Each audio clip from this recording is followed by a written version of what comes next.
Hey y'all, it's your girl, Dr. Makeba, host of the Healthy Woman Podcast, a talk therapy platform curating healthy conversations so that women like you can serve God while also pursuing an optimal state of holistic health.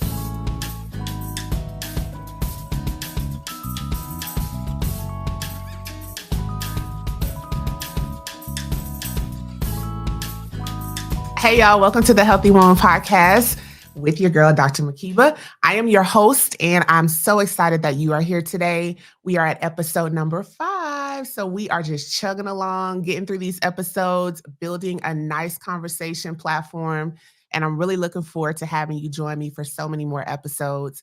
Let's go ahead and get this out of the way. If you are new to this platform, if this is the first time that you've come across our podcast, welcome. You are no longer a stranger. You are actually family now. And so I want you to make sure that you either subscribe to the YouTube channel right now. Go ahead. If you're looking at this on video, go ahead and hit the subscribe button on YouTube so that you can get a notification every time we drop a new episode. If you're listening to this on Apple Podcasts, Spotify, or iHeart, go ahead and follow. And then at the end of this podcast, do me a favor and give us a 5-star rating. When you do that, that allows us to be able to reach more people, and it lets me know exactly what you think about the information in the episode. I always think that my podcast episodes are bangers. And some of the feedback that I get actually confirms that they're really good information, but it always helps when I can hear what you're saying as a listener. So again, if you are new to this podcast, thank you so much for being here. I don't know if you just happen to run up on the page or the platform or whatever, or maybe you saw a social media post, or maybe someone you knew shared it with you. However you got here, thank you for being here. Please do not be a stranger. Be a part of the family. If you are an OG listener, I call you my original gangster listeners for the Healthy Woman Podcast. Thank you so much for always being loyal, showing up, being here every time we have a new podcast episode released. You are what makes me be able to do what I do so consistently and so well. So thank you for being here. Now, both of you all, whoever you are, I need you to do me a favor. I need you to share this podcast episode out with just one person, one girlfriend. That's all I ask for you to do. Now, if you want to share it out to many more people, that's your business. Do it. I love you for it, but I'm not going to put that much of a heavy lift for you to do. I'm just asking you to get one person in your mind. Think of who might want to listen to this episode and share it out. Now, after we're finished and you hear the dope conversation that I'm about to have with my wonderful guests, you might decide there's more than one person who needs to hear this. And by all means, share it out, right? That's how we grow. That's how we get new people listening. That's how we build. And that's how we heal, right? Because the Healthy Woman Podcast is about healing. It's about healing women. It's about healing men. We have a man here today, y'all. So it's about healing men. It's about healing women. It's about bringing people together, getting people where they need to be. And you know why I do this, because we all have a purpose that's been given to us by God. And it's up to us to be healed enough to be able to function in that purpose so that we can accomplish the reason why we were created and why we exist on this earth. Okay. So, y'all, I'm so excited. And I say this all the time. I know y'all probably like, Makeba, you say this all the time. I'm so excited, but I really am today. I'm excited because I have not one, but 2 guests. And one of them is like my big brother. And I'm so inspired by him because he's a conversationalist, number one, so y'all know I like to talk. That's the gift that God gave me. I love to talk. I talk all the time. I halfway make sense when I talk. And so when I hear people who are good conversationalists, I actually get intrigued by what they're talking about. And so when I wanted to have a man on this podcast episode, hands down, thought of him, because I think that he'll be able to offer some really good insight to what we're talking about today, which is emotional health. We're talking about the emotions of men. We're talking about the emotions of women. We're talking about how they gel together, how they may pull us apart. We're talking about how to get healthy in our emotional state so that we can function by ourselves and how we can function with other people. I think that has a lot to do with the state of relational interaction today. I think that we totally get driven by our emotions a little bit too much, which is not a bad thing because emotions are given to us by God. but we do have a responsibility to manage our emotions responsibly and with accountability. And so I'm super excited to have this conversation with him. It's Mr. Shawn Mason. He is going to be talking to us today. Hey, Shawn. Hey, sis. You doing all right? I'm doing good. I'm so excited to have you here. No, I'm glad to be here. Yes. Awesome. Guess what, y'all? So we have a female. We have a woman here. So it's going to be very interesting, as you can tell, because you have my voice, right? I'm kind of like the leveler of it all. But we have two really great voices represented today. And Lisa Coleman is a super awesome friend of mine. I met her probably say what, a couple years ago here in Chicago. You all know my story. It took me a really long time to be connected with women who were just had a decent head on their shoulder, right? And this, it was already difficult for me coming from Florida to Chicago and not really knowing anybody, not having anybody in my space. But then God, and I realize now why God had me in that space of solitude. I totally understand it now. But when God was ready to introduce me to some people, he did it really big. And she's one of the great people that I've had the pleasure of spending time with. We've eaten together. We've talked together. She's helped me pack so that I can move. She's been a really great friend. And she is building out a brand called the Soul Dialogue. She's rather interestingly experienced in the emotional space from a woman standpoint. And she is building a brand called the Soul Dialogue, which I love because, woo child, let's talk about the soul. So hey, Lisa, how you doing? Hey, Makeba. I'm doing good. Thank you for being here, darling. My pleasure. I'm looking forward to having this conversation with you and Shawn. All right, so y'all, we're going to jump into this thing called rapid fire. I'm going to ask you all 3 questions real quick. Shawn, are you a planner or do you prefer spontaneity? Depends on what it is. If I had to answer it generally, I'd say I'm a planner because I'm always fearful of like being late and forgetting stuff and all of that.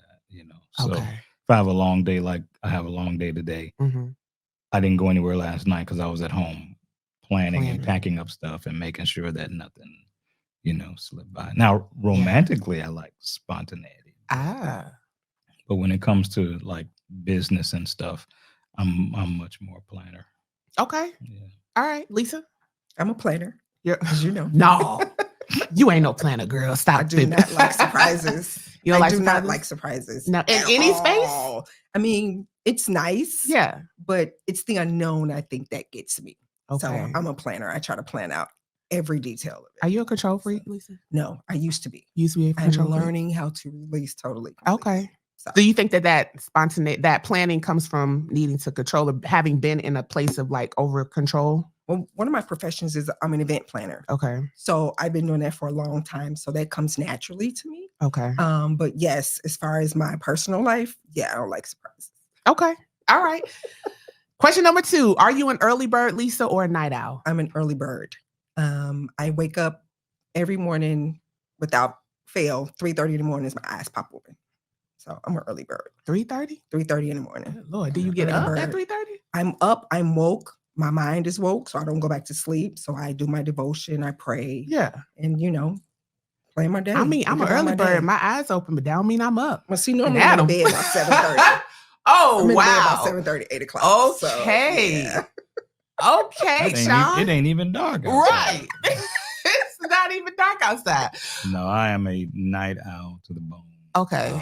Some of that is because I can't shut my mind down because I have things on my mind. But I always say the morning and I have never been friends. I'm not a morning person. Really? Oh, God, no. And so if I can get a good night's sleep, I typically sleep about 5 hours a night because I end up going to bed late. Got to be up early, for that 9 to 5 that I have. But yeah, I think that's also where I find my peaceful place is sitting up late at night when nothing's going on. I'm maybe watching television or just sitting on the sofa, running through my thoughts. But I'm definitely a night owl. My average bedtime is like midnight. Wow. Yeah, I'm getting better though. I'm getting better. Yeah. I got some 10:30s in this week. That's good. Yeah. And it's intentional. Yeah. Like you have to be intentional because I am intentionally in bed no later than 10. When I was younger, I used to be a night owl. Yeah. But as I get older and I realize the importance of sleep and just kind of like getting myself ready to enjoy rest and get through those different dimensions of sleep, I have to be in bed by 9:30. And Clive laughs at me all the time because he's like you. Really? Yes. Well, see, I also decided to give up coffee and alcohol for the month of March. Okay. And when I decided to do it, it was like 3 or 4 days left in February. And I was like, I may as well start now. Right. And I started. Then I've already gone through the caffeine withdrawal, which had me sick for 2 or 3 days. It's like a detox. Yeah, it really is. But that has actually changed my eating habits because if I'm sitting up late, then I might spot a mini bar and be like, that would be nice right now. And so because I'm not drinking coffee, not drinking alcohol, last night I got in bed at probably 11. Okay. Which is super early for me. Super early? He says super early is 11. Yeah. Super early. Wow. Okay. Early, right? The last question, rapid fire. Beach vacation, Shawn, or city exploration? Vacation, for me, it would be city exploration. Okay. I've watched episodes before. I've heard that question before, but it was beach or mountains when I heard it. And I was like, both are cool.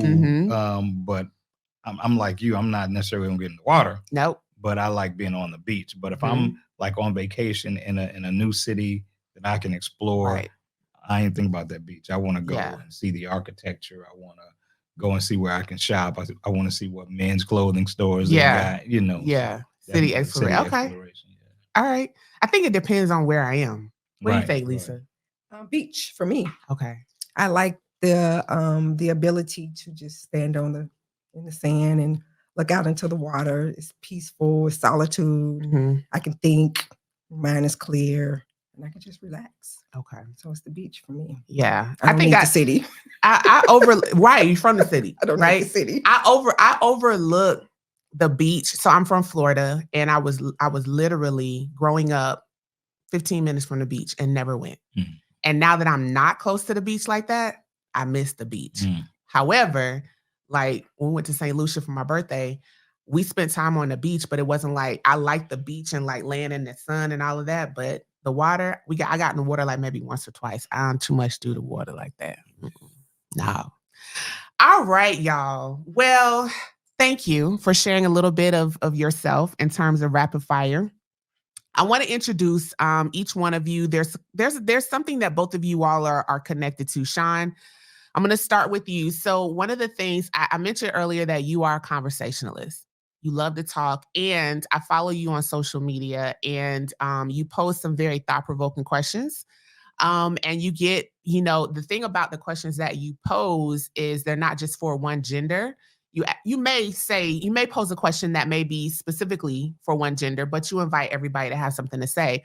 And so I like that about you. And I've actually answered some of your questions from time to time and kind of engaged in dialogue with you there. But I know, I'm not sure when it started, but you co-host a talk show called The Man Cave, which is you and 3 other men, and has grown a little bit since you all started. Me and my now husband used to watch it together. You all on Sundays, and we would watch it together, and just amazing conversation and the vibe between you all. So tell me a little bit about the Man Cave. Yeah, it's moved. When we started it, we started during COVID, and so weekends we knew people were likely to be home, and so it was like a weekend thing for you to do because you couldn't go out. It's actually called Live from the Cave, and it's 4 of us as actual cast members, and I sit in the space as the host. So I kind of drive the content and kind of create the rhythm of the conversation. Everybody contributes, but I probably have a little bit more responsibility because if they've had a rough week, they can just show up and they know I'm going to have something, on my mind to talk about because I'm always researching topics. But it was really given birth to because we felt like men didn't have a platform to speak And this is not to take a shot at all, but oftentimes women tell men how they should feel or what they should think. Or if you, just like I recently asked a question on social media and I asked it, no, somebody else asked it and they asked the question to men. It was a woman asking men a question and there were more answers from women than there were men. And then, of course, we almost had a gang fight in there because the men are going, why are you answering? Like this is something that you aren't really equipped to answer. You can talk to the experiences you've had. You can talk to what you've observed, but you aren't equipped to answer for how a man feels or what a man is thinking or even what a man wants in any particular situation. And so the absence of that space became the catalyst for the show, which is why we don't have women as guests on the show. We have a chat that's always running, a live chat. And so most of our viewership are women, and they're very active in the chat. And when I say very active, I mean I get cursed out. All the guys get cursed out. Me and one of the guys got booted from groups we were in. I had a woman that I did not know about 3 weeks ago come from me on social media and said I had a whole show dedicated to bashing women, which means if you watch the show, you know that's not true. So you maybe saw a snippet or something that triggered you. But that's really how it began. And the beauty is all four of us are very different, so we don't agree.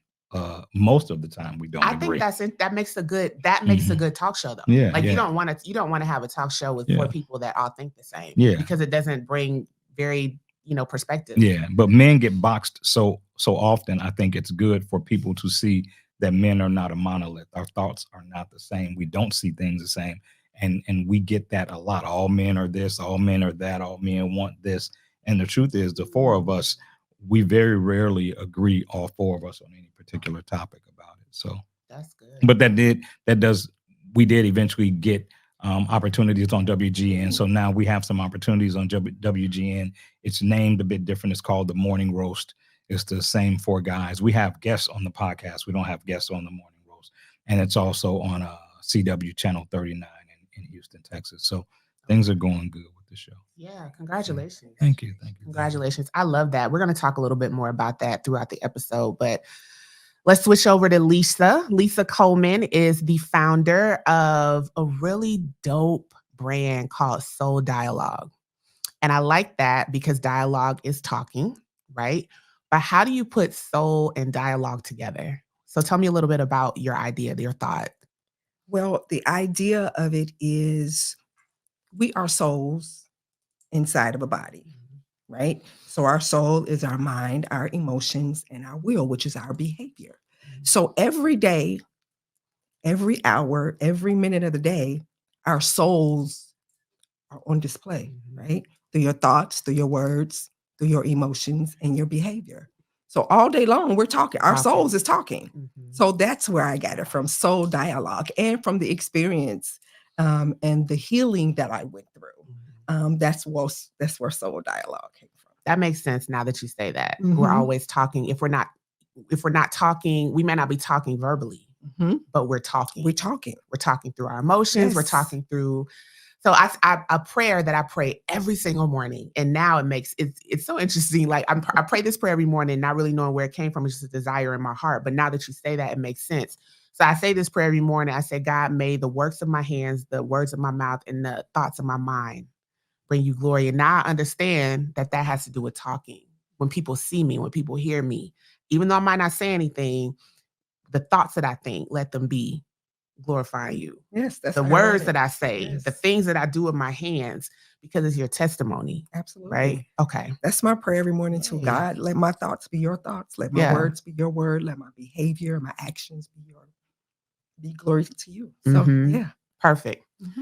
All right, y'all. So let's get into this conversation. We have a lot of stuff to cover, and we're probably not going to cover everything that I would like to cover, but that just means that I always entertain part twos.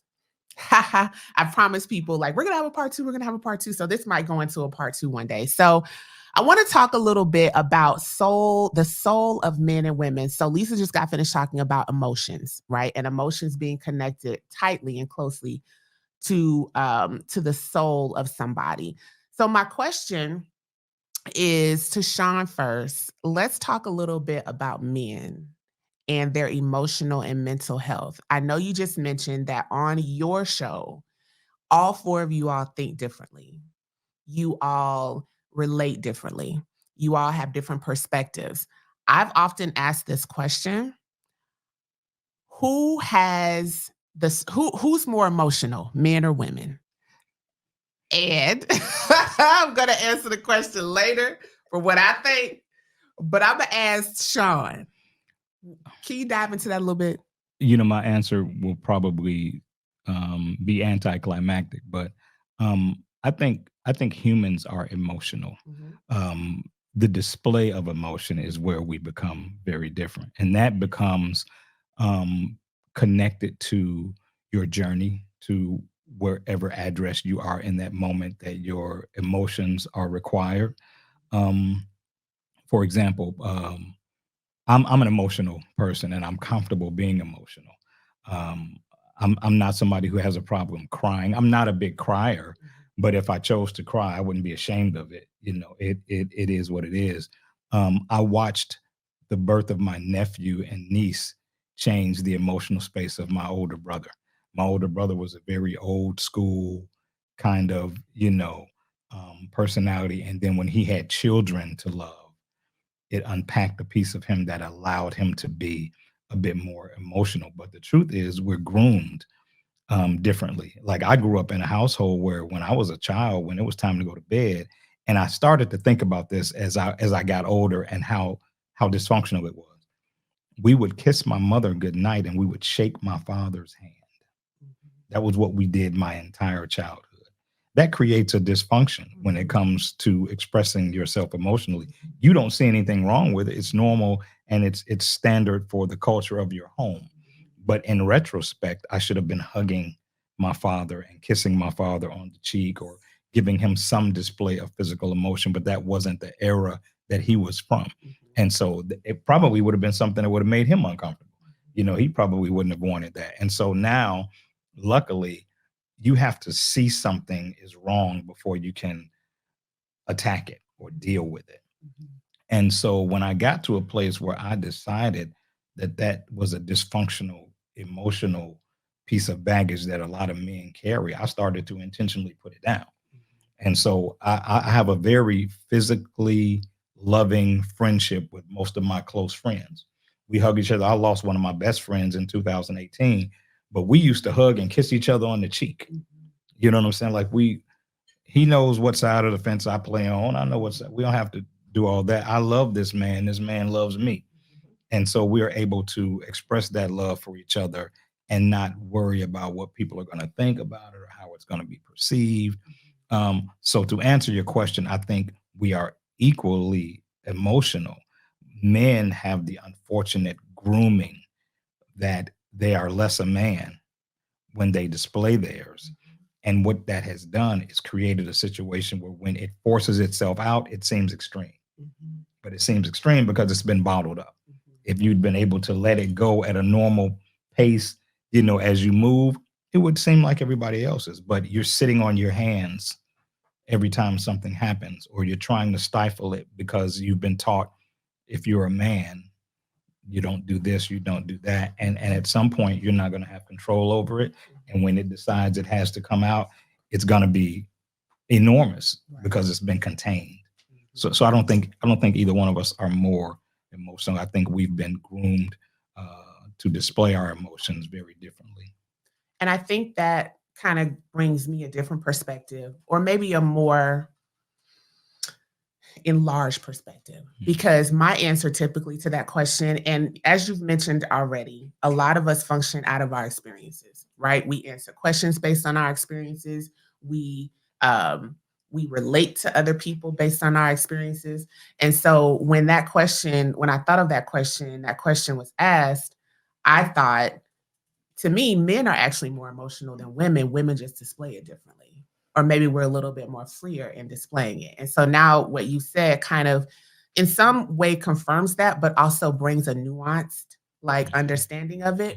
Because if your cultural environment did not embrace that or did not cultivate that, then it's going to look like you're not emotional. And I think from my experience and what I've seen with a lot of different men is a lot of men have not been in a position to be cultivated in that space. And so women particularly think that men are non-emotional. They think that men don't care, right? And I think it's important for men to be with another relational being, whether it's a friend or whether it's an intimate relationship that allows you to be that. And this just came to me while you were saying that. I see the experiences that men that have that emotional baggage, I see it the same way I see shaking a soda can. They have that emotional experience that makes them want to display the emotions they feel unable to. And so the can shakes, but the lid never pops. And so that continues to happen until one day the lid can't contain what the shaking over and over has produced. And so then when the lid comes off, you have all of that emotion coming forth. I had a really big fight with my family years ago. I told you I'm not a crier. My older brother and I got into it really, really bad, not a physical altercation, just an altercation. And I was so hurt by it that I started to cry. And I cried so much that I couldn't go to work the next day because my eyes were swollen from crying. And even I knew then, I said, boy, you crying about everything you ain't never cried about before this. You can't just be crying about this right interaction. Here. Right. This is all of the stuff that you never cried about when your mother passed, when your father passed, and you decided you had to be strong and not cry. This is all of that stuff that says, oh, what? I got a chance to come out now. Let me get out. Yeah. And I actually couldn't go to work today because I looked like I had been the next day because I looked like I had been in a fight. Yeah. What do you think? I know you're agreeing over there. So I'm going to lead into this though. Let me lead into this. So the other night I did a live and I talked about grieving losses. And I talked about how for the longest time, I only connected loss to death, right? And as does a lot of people. But it wasn't until I went to a therapist last year after my grandmother passed away, and I needed to go to a therapist because I was having a really difficult time navigating my life in those first few months. And I had a conversation with my therapist, and she said, Makeba, what have you lost? And I didn't know what that question meant. And I said, what do you mean? She said, what are some of the things that you had in your life that you no longer have in your life? And I started going down, well, I used to be married. She's like, okay, divorce is a loss. I said, she's like, do you have any children? I said, mm-mm. She's like, have you ever been able to have children? I was like, no. She's like, infertility is a loss, right? She said, are you still friends with some of your closest friends from years ago? I said, no. Actually, those friendships kind of broke. She said, that's a loss. She said, you have to look at losses that aren't traditional as grievable losses, right? That we typically don't take time to grieve. I'm bringing that into the conversation because I think that women, and particularly Black women, but not exclusively, however, particularly because we're Black and we know that better than anything else, we have lived in this space of assuming a default of strength. We are expected to be strong. I look at Facebook posts. Somebody posted they lost their parent or they lost their grandparent or they lost their sibling or they lost their friend. And you can count in there how many times the person is saying, stay strong. Why? Why do I need to stay strong when I just lost my mama? And it's not embedded within us. It's not cultivated within us to just be emotional. What do you think? That's true. Culturally, as Black women, we have been conditioned to be strong, right? That comes from slavery, right? The woman had to carry so much, right? She had to carry so much abuse. She had to carry so much responsibility. She had to carry so much. And then when you're married and then you have children and your children view you and they see you that you're not emotional, right? That you don't cry, right? That you don't get angry. Like most of our parents, I'm gonna speak for my parents. My parents never argued in front of us, right? So whatever they disagreed about, it took place behind closed doors, right? So when you don't have that model, right, in front of you to show you how to be emotional or teach you how Healthy to process your emotions, Yeah. right? When we're not taught that, we don't know how to do that. And then on top of that, with grief, you're right. We lose so much, but because we've been conditioned to believe that we have to be strong, that we can't cry, because if you cry, then that means you're weak, you're vulnerable, right? So we look at vulnerability as a weakness, when actually your vulnerability is a strength, right? Because it shows that you're human, that you have emotions, and emotions are meant to be expressed, not suppressed, right? And so culturally, as he said earlier, we're not taught how to be emotional. We're not taught how to process grief or anything else, right? We're not taught how to do that. And so when you don't know how to do that, it is bottled up. And then it becomes like a cork, like you said, pressure. It's like when you put on a teapot and you put water in it and that little top is on it. And then it's just whistling, it's loud. Your emotions don't come out that way, but it comes out in other ways, right? It comes out in your behavior. It comes out in how you talk to people. It comes out in how you treat people. It comes out in your decisions that you make or your non-decisions that you make, right? So all of that matters. We have to be taught how to grieve and how to be emotional and express emotions. I was gonna say that, so you hit it on the head. We essentially have to be taught how to be emotional. Yes, we have to be taught healthily, right? Because it's so interesting. We don't have to be taught how to be unhealthily emotional. Right. Mm-hmm. We just adopt that. Right. But we have to be taught how to be healthily emotional. Right. How to be unhealthily emotional means you're free. Okay. And with freedom, you may pay a price that you don't want to pay. Mm-hmm. But that's where the good stuff is, right? So you really can't get to the good stuff unless you're willing to be free, right? But if you're afraid of what you might get, good or bad, then you approach it from the other way, right? And you don't have the freedom with it. And then that gives birth to other things that becomes a problem when you're interacting with another person.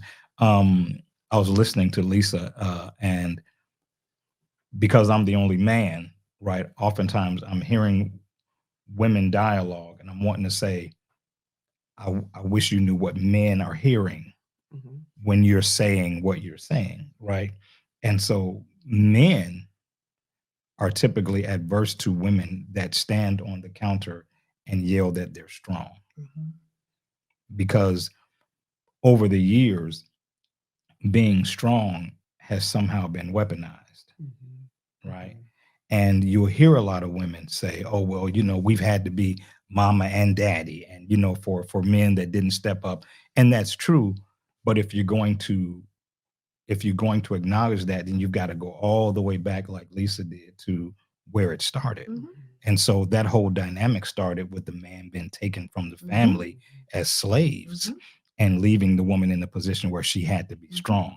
And so we don't want to acknowledge the connective tissue that is present now from that, right? It's just too easy to say that men are this or men are that or men aren't stepping up, but we are dealing with a lot of things that are the birth child of systemic racism that go all the way back to before any of us were even a glimmer in our daddy's eyes. Yeah. But we don't, it's too easy to ignore that and just say, well, this is what it is. So as a man, when I hear a woman posturing too much, strong is okay. Yeah.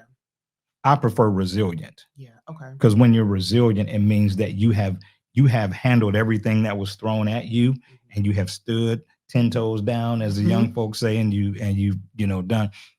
But I've even heard notable women say, don't say I'm strong.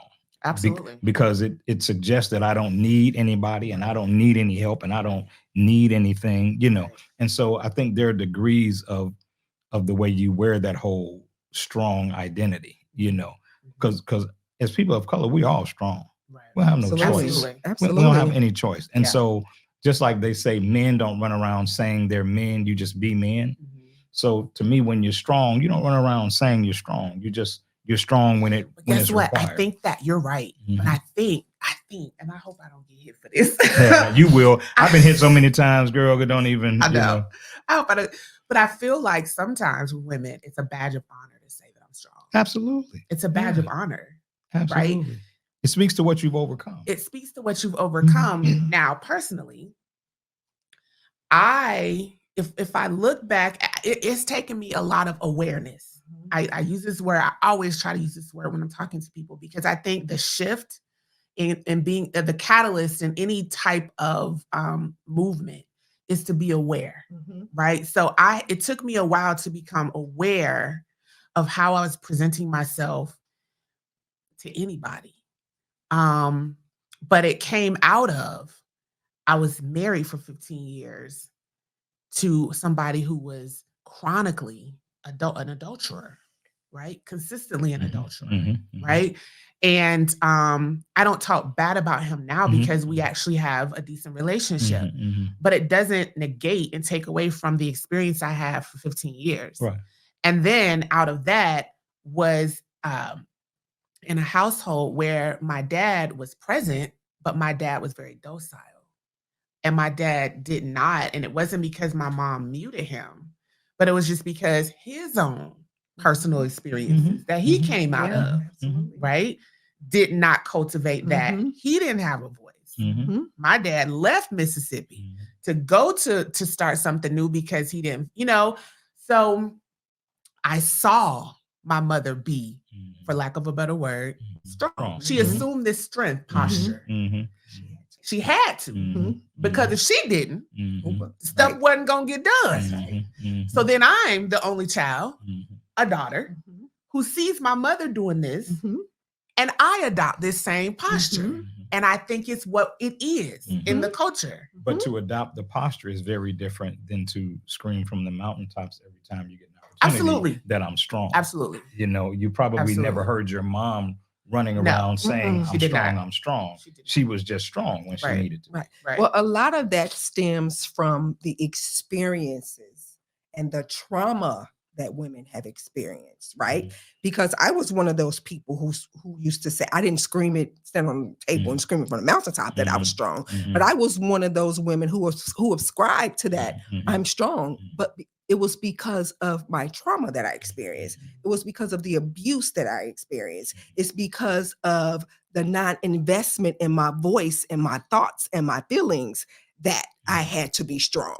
So I wore this guard of being strong, but I was protecting myself, right? For fear of vulnerability, right? For fear of being exposed as being this broken person, right? That's why we wear that guard of I'm strong.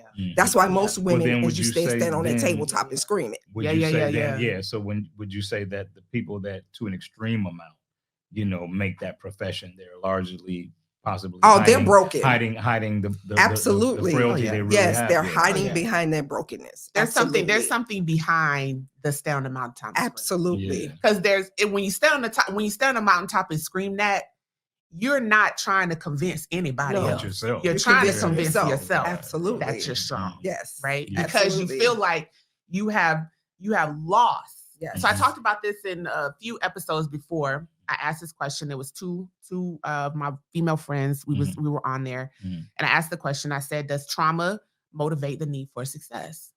And I asked that question. We've talked about that on our show. Yeah, does trauma motivate the need for success? And I always use myself as examples because God has allowed me to experience a lot of different things that I know He's wanting me to relate to other people to get them to talk about stuff. But I know that when I lost, for lack of a better word, when I lost at divorce, when I lost at not being able to have a child, when I lost at all of that, the only thing that I could do was try to create a new narrative that I knew I could win at. And that was, I went to school. Straight when I went to school, I knew that I was smart. I knew that I would not let myself down.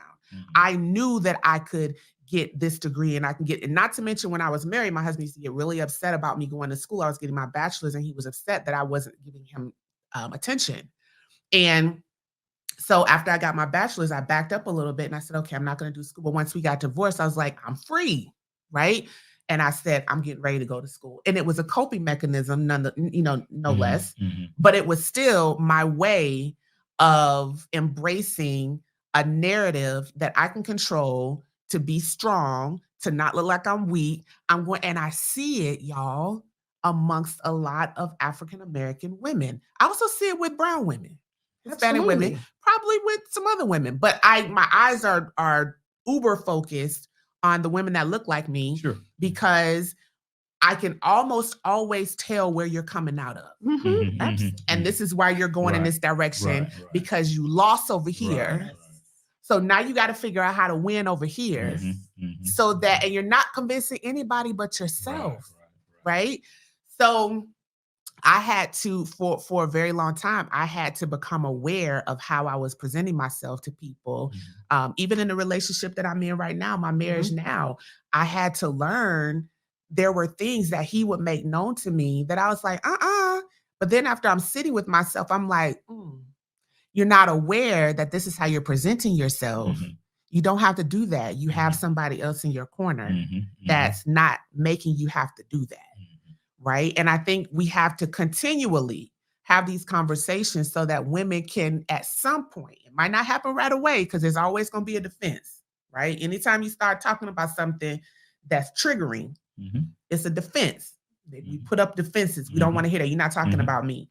But hopefully the more they hear or when they're by themselves, they can actually give way to maybe. Because when I asked that question with my two friends, one of them was like, that's something I got to sit with tonight. Well, you just said that that's what you did. You know, you were told something by your husband and you were like, and then you went and sat later on and you were like, maybe that is true. We answer differently when we feel attacked in a moment.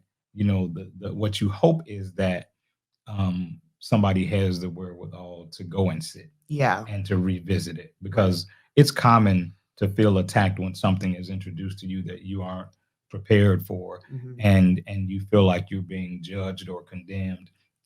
It's natural to push back. You know, it's natural to protect yourself. Yes. But do you have the ability to go and sit and go, okay, now I'm in a space where I can revisit what they said and there may be some truth to it. I always say when I'm in relationships, I don't like I'm not an arguer. I don't like, especially I don't like to argue and we're not getting anywhere with it. We're just going back around over the same things. I get super, super frustrated. So if something is really, really bothering me, what I do is I write it down and I give it to you and I sit with you. And that way we're not having this emotional back and forth where you hear something that triggers you and now you got to jump in, and you really jumped in at 30% of what I was saying because of the way it made you feel. Had you given me the last 70%, you wouldn't have responded because it would have answered what you thought you were hearing. Right. So I like to just write it all out, good or bad, you know, rough or not. And I'm going to sit here with you if you like, right? I don't have to, but if that's your desire, I'll sit here with you and read, because everything I wrote, I'm ready to own, right? So I'll sit here with you and I want you to process it without any interruption.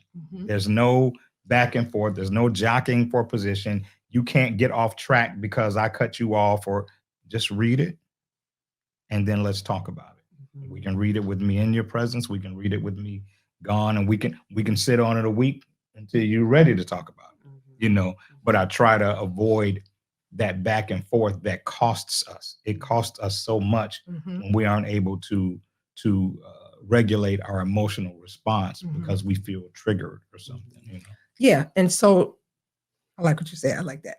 So what you said about the question that you posed to your friends about how do you respond to the experiences that you went through, a lot of that depends on, most of it, I'm not going to say a lot of it, most of it depends on the home of origin where you come from, right? So from the ages of, even when you're in your mother's womb, when you're pre-uteral, from that age to until you're born and then you're 8 years old, your personality is forming, right?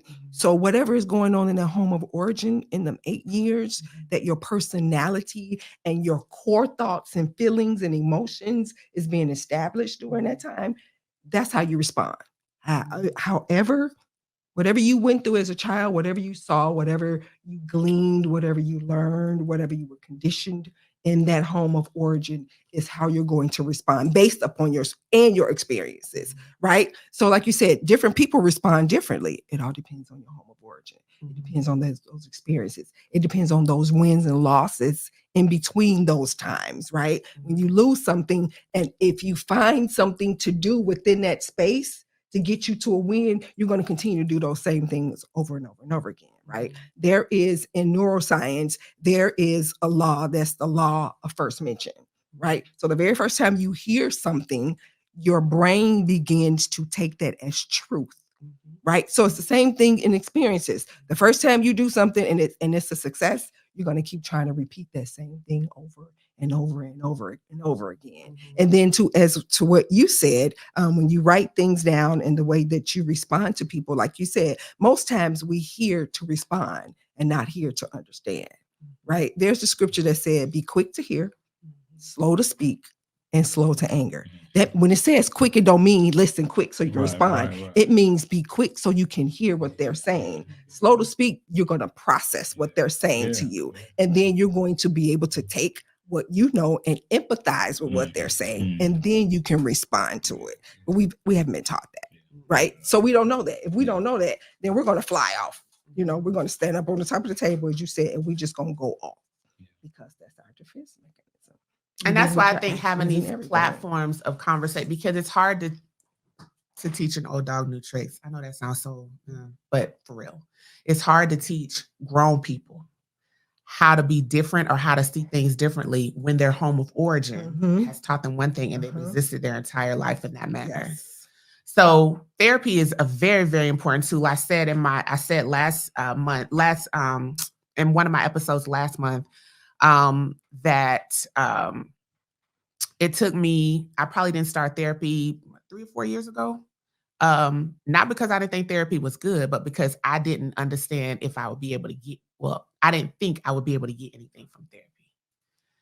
Not because therapy was bad, but because I was just like, how's therapy going to be able to help me in this situation? Like, I'm a grown woman. I done been through it. That's literally how I was feeling. Very intelligent, very like, mama raised me incredibly, right, but still in my mind thinking like, therapy, I don't really know how they're going to be able to help me in this because it happened. Like where I am is from an experience that actually happened. Right. All right. So, that was good. Oh my God. This is why I wanted to have y'all here. Y'all have such great conversation. And Shawn, man, thank you for being the man of this conversation today. No better way. All right. So, there's a clip that we're going to show. And I want my listeners, viewers, whomever, I want you to take a listen to this clip or look at this clip.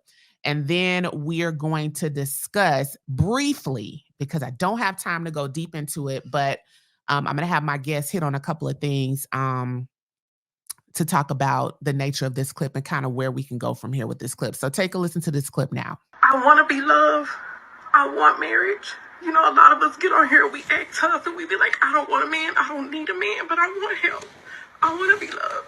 I want somebody to love me. I want somebody I can be vulnerable with.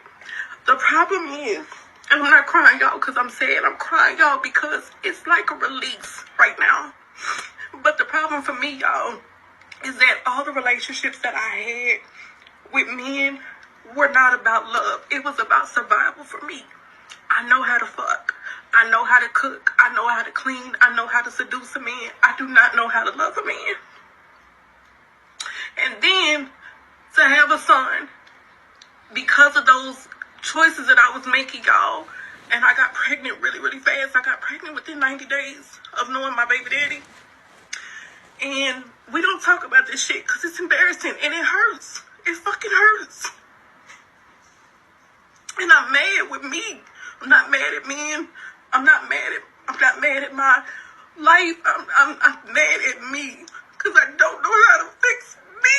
I don't know how to fix it. That's accountability. That's the shit that hurts. It's realizing that, hey, I got some shit with me that I don't know how to fucking fix. And in turn, because I don't know how to fix that shit, I'm fucking up other people around me. All right, y'all. So you heard that clip. Bless her heart. I felt it when she was pouring out her heart. She was crying. She really did not understand how to change the behavior that she has coexisted with for so many years. She said she knew how to have sex. She knows how to cook for me. She knows how to do all of the things that essentially keeps a man, right? But the one thing that is super or gets a man. Gets a man. Very good. Thank you for that distinction. She knows how to do something that gets a man, but she doesn't know how to do something that would keep the man or that would cultivate the relationship the way that it needs to be cultivated. And so I want to start with Lisa first.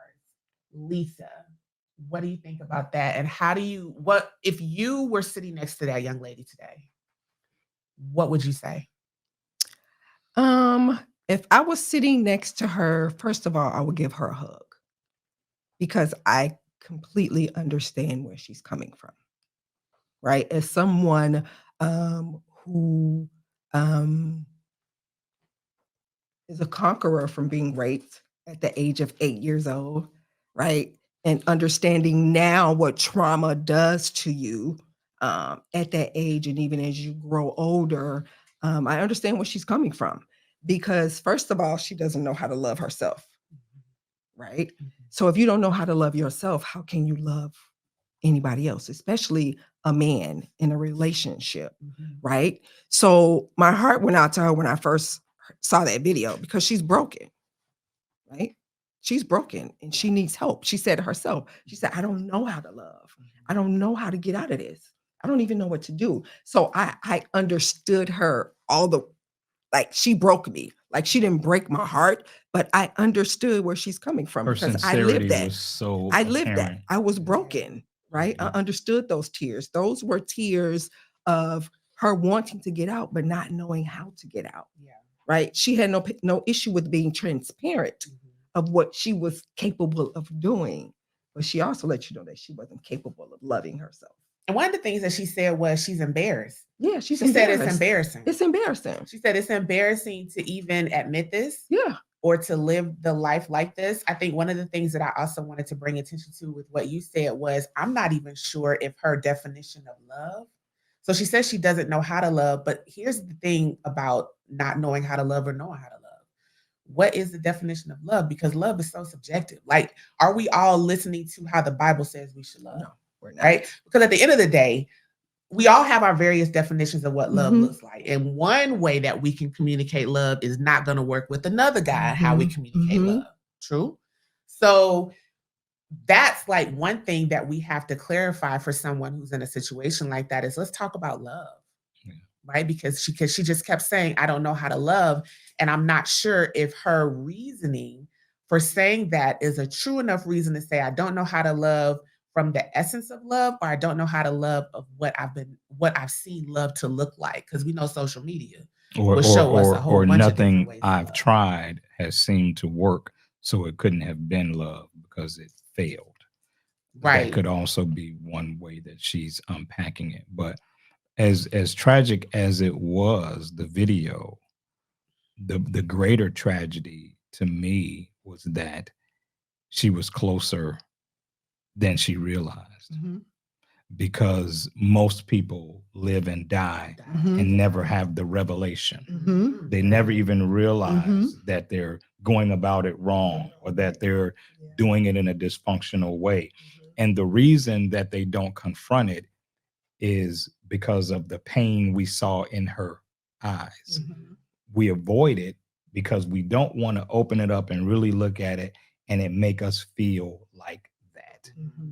That's the whole reason that we avoid some of the realities that we could really unpack, is because if we're brave, all I kept thinking was she's brave. She's a brave young lady, because what we fear is what she felt. Right.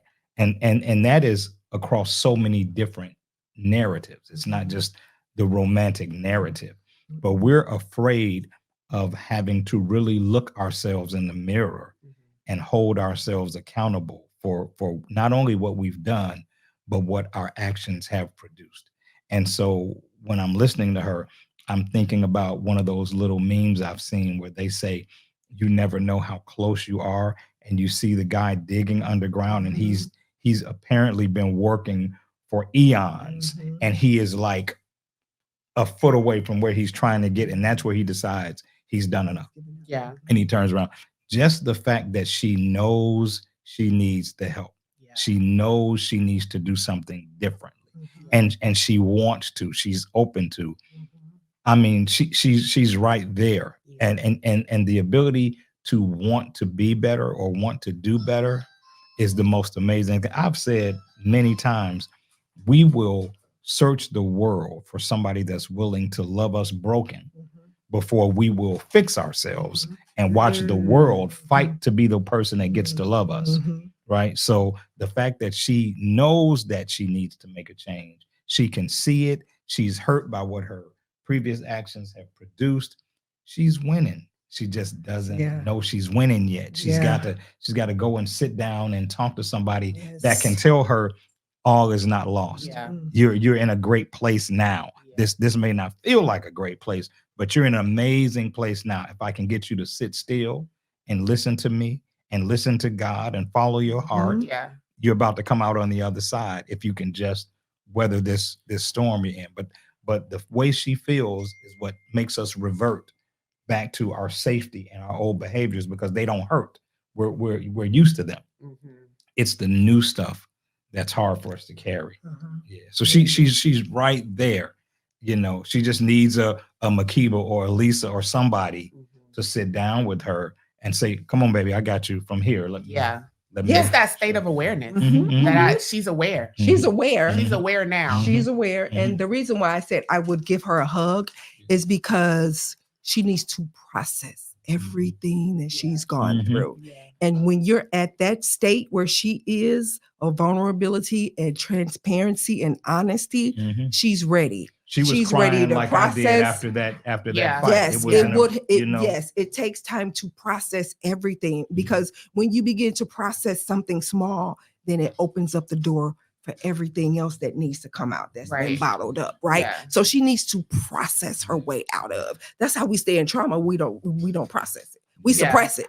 Right? We hold it in for fear that we're going to feel like, oh, I'm going to lose it. I'm going to be vulnerable. They're going to talk about me. They're not going to think that I'm strong, right? Especially for Black women. We have to put up this facade that we're strong, when all we really need to do is process it and allow our hearts to be able to pour out, right? So she's ready. That's what I would just go and let her go. Let her have it. I wouldn't rush her. I wouldn't do anything. Because once you start, all of it's going to start coming out. It's going to start flowing. It's not going to stop until she's ready.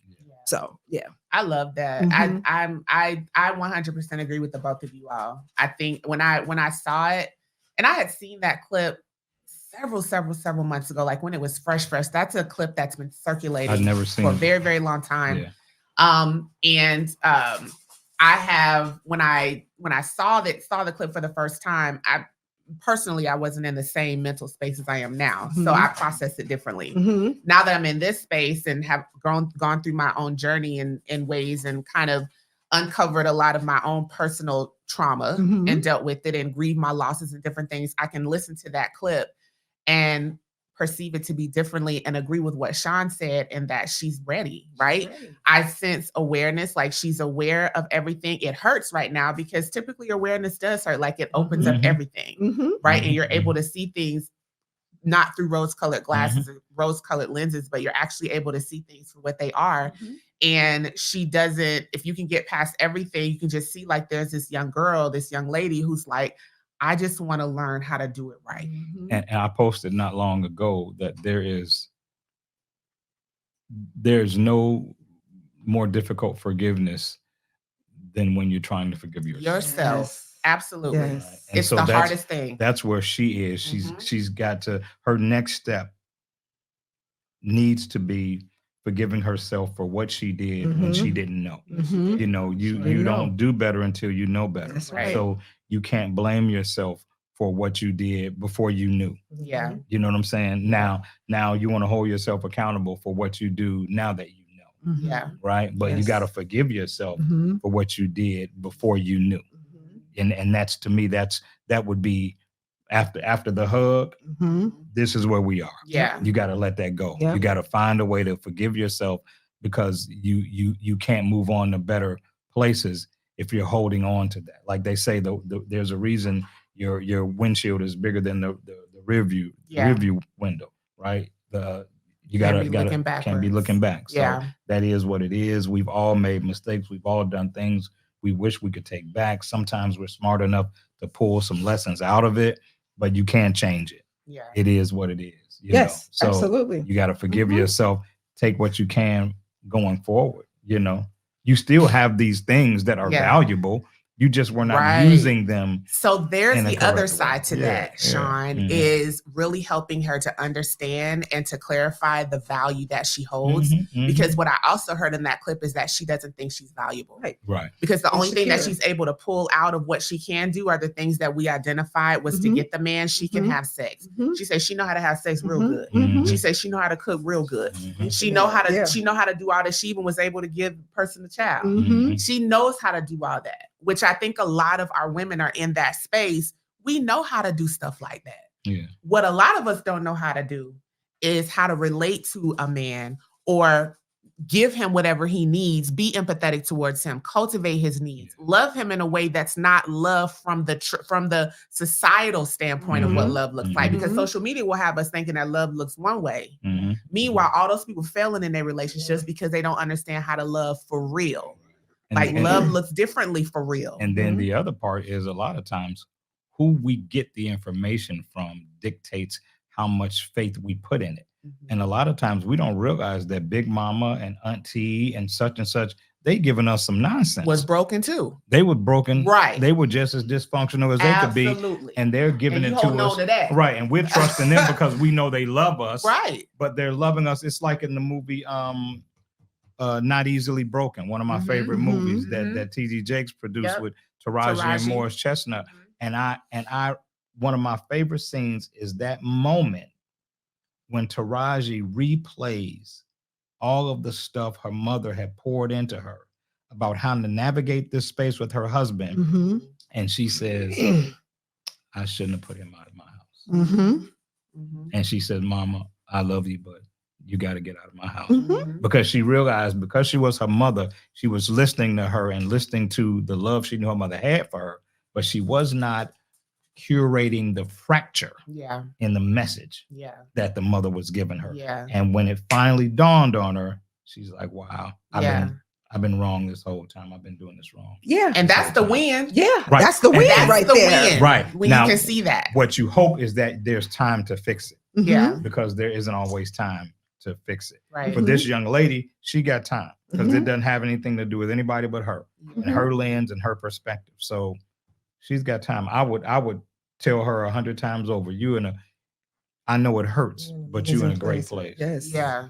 And again, not to keep harping on it, it goes back to our home of origin. Yeah. Right. Because I think I told you, I'm pretty sure all of what she's saying, she learned. Yeah. She learned all of that in her home of origin. It was poured into her. Right. And like you said, when I first sent you the video, although you had seen it already, it was my first time seeing it. Yeah. You said that her actions or her behavior was not dependent of itself. Right. Right. Her actions came from what she saw at home. What she saw. Right. She saw from her mother. She saw from her grandmother. And whether she knew it or not, from her great grandmother and her great, those things are all recycled trauma that's been passed on from generation to generation to generation. And a lot of that is when you want to get to that freedom place, right? It takes courage because you have to sit in it. That's why I felt like she was so brave. It takes courage to be able to sit in it and process that stuff out, right? You got to be able to say, okay, this is what I learned from her. I saw my mom do this,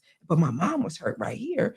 Well, then I'm doing the same thing. It takes courage to sit there. Like you can't run from that stuff, right? You have to sit in it. I ain't say stay there. Yeah. Like you have to sit there and intentionally process that stuff out. Yeah. And it takes courage to do that. But I applaud her for where she is now because she's ready. Yeah. All right, y'all. So we're going to close this out. To close it out, I got one question. Shawn, if you were sitting next to your 21-year-old self, imagine.